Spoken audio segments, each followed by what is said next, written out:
Hello, I'm Troy Beverly, and this is Pan-African News. South Sudan, Salva Kiir, Riek Machar seals security pact in Juba peace milestone. This article is taken from the French newspaper AFP.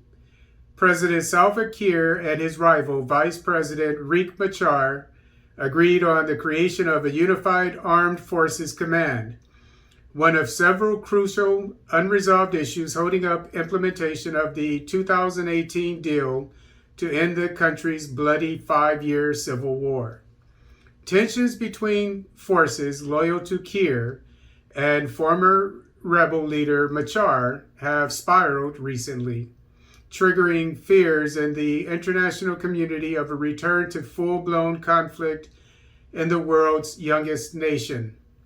Both men were at the ceremony in the capital Juba for the signing of the accord, which stipulates a 60-40 distribution in favor of Kiir's side of key leadership posts in the army, police, and national security forces. Sudan. South Darfur clashes aim to control gold areas, says tribal groups. This article is taken from Sudan Tribune.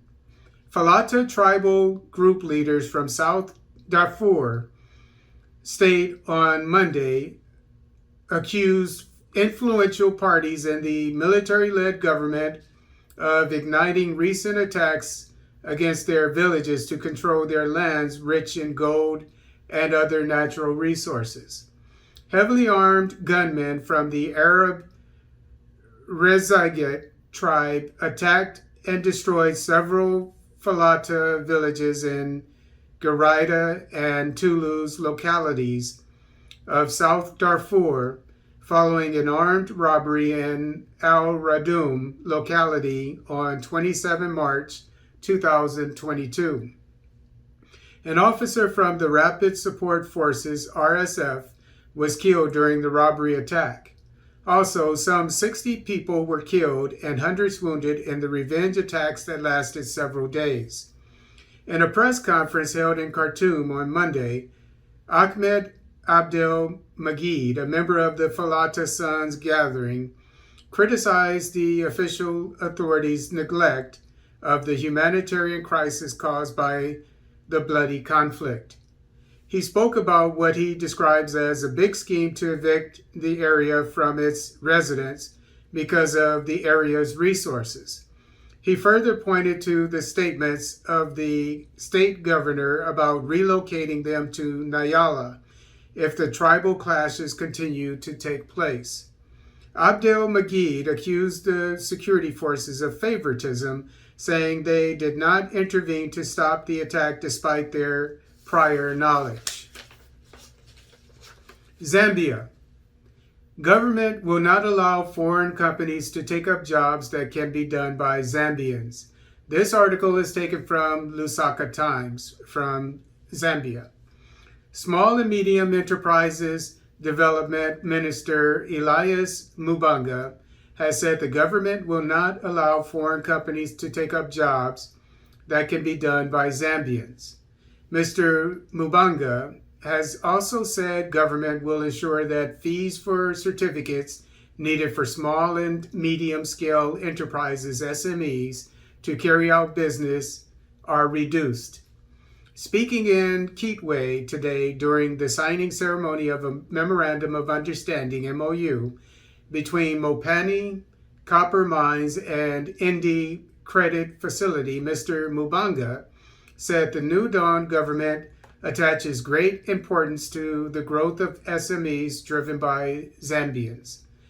The MOU aims at facilitating the financing of suppliers and contractors at affordable rates and flexible conditions.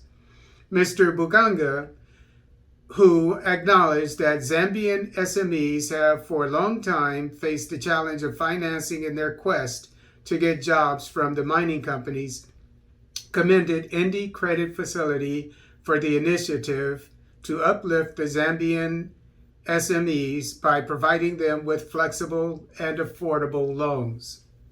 Ethiopia. Over 1,270 Ethiopians airlifted from Saudi Arabia. This article is taken from Ethiopian Monitor. The East African nation started bringing its nationals living in different situations in the Gulf nation back on Wednesday, March 30th, 2022. Today, 3 flights with 1,270 on board have arrived at Addis Ababa Bole International Airport until midday, said the spokesperson office of the Ministry of Foreign Affairs. Today's returnees, mostly women as well as 269 children, came from the city of Jeddah. To date, the government has repatriated more than 4,000 citizens from Saudi Arabia. The repatriation push will continue for 3 days in a week, each day involving 3 flights, said the spokesperson office. Over 100,000 Ethiopian migrants are expected to be deported to Ethiopia from the Gulf nations, with the arrivals starting on 30 March 2022. About 750,000 Ethiopians currently reside in Saudi Arabia. About 450,000 are likely to have traveled to the country through irregular means and will need help to return home. Over the last 4 years, the Gulf nation has deported nearly 352,000 Ethiopians back home. Mali. Avian flu. 312,000 poultry decimated to prevent the spread. This article is taken from Mali Actu. Mali is once again facing avian flu. The presence of the disease was confirmed by the Central Veterinary Laboratory Kati sector. It announces that more than 312,000 poultry have been killed as a precautionary measure. These slaughtered poultry come from the infected poultry farms of Fanafiecoro, Diago, and Diedougou Torodo. The city's veterinary service points out that the investigations began on March 13th in the farms on questioning of the owners. Avian flu is a poultry disease. According to health specialists, it can be transmitted to humans. Mrs. Suntura Fatumata Diakite indicates that there is no adequate treatment for avian flu. According to her, once the disease has been registered in a henhouse, within 3 days, all the poultry die. CAR. UPC rebels make off with at least 7 million Central African francs after a robbery. This article is taken from the CAR newspaper Jornal de Bangui. UPC rebels intercepted 5 people aboard motorcycles on March 30th, 2022. The attackers took away 7 million Central African francs, $11,638, and many material goods. The Unit for Peace in the Central African Republic, UPC, one of the most powerful rebel groups, struck in the locality of Base-Kotto. These are all traders who left the town of Alindao to go to Bambari, Waka Prefecture, to make purchases. As soon as they arrived in the village of Tagbia, located 40 kilometers from the town of Alindao on the Bambari axis, they fell into the net of armed men assimilated to UPC elements who robbed them before releasing them, adds the site.